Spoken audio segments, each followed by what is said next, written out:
16th April. On this day in 1912, Harriet Quimby became the first woman to fly an airplane across the English Channel. Quimby was an early American aviator and a movie screenwriter. In 1911, she was awarded a U.S. pilot certificate by the Aero Club of America, becoming the first woman to gain a pilot's license in the United States. In 1912, she became the first woman to fly across the English Channel. Although Quimby lived only to the age of 37, she influenced the role of women in aviation. During the flight across the English Channel, Quimby took off from Dover, England, en route to Calais, France, and made the flight in 59 minutes, landing about 25 miles from Calais on a beach in Iquien-Plage.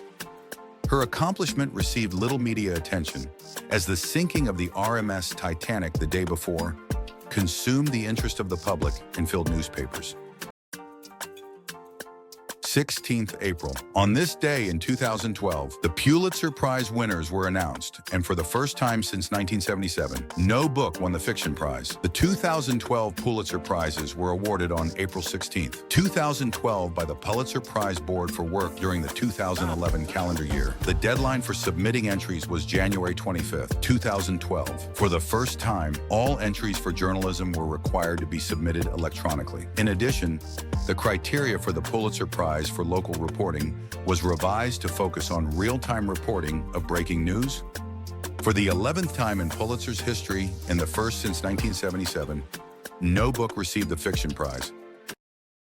16th April. On this day in 2013, the BAGA massacre was started when Boko Haram militants engaged government forces in fierce combat in Baga. The BAGA massacre began in the village of Baga in Borno State, northeast Nigeria, when as many as 200 civilians were killed, hundreds wounded, and over 2,000 houses and businesses worth millions of naira destroyed. Refugees, civilians, officials, and human rights organizations accused the Nigerian military of carrying out the massacre. Some military officials blamed the insurgent group Boko Haram. Following the massacre, the Nigerian government came under intense pressure from international governments and media, leading the Nigerian National Assembly to call for an investigation. Journalists attempting to independently access the village were blocked by the Nigerian military. Brigadier General Chris Olukolade stated that anyone blaming Nigerian soldiers sympathized with Boko Haram, which he said was responsible for the massacre and had shot at government soldiers from the village. The United States' acting Deputy State Department spokesman Patrick Ventrell,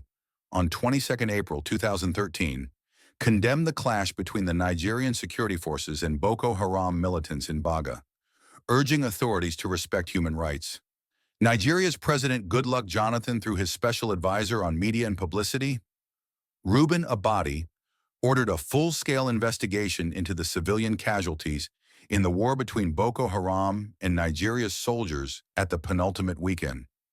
Nigeria's National Human Rights Commission announced on April 29, 2013, that it would conduct an investigation into the incident. In June 2013, the commission released an interim report.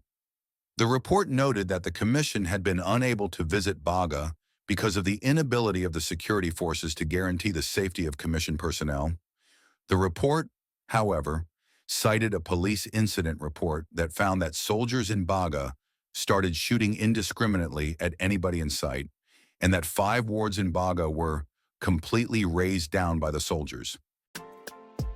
History Desk TV. Explore the past, analyzing the future.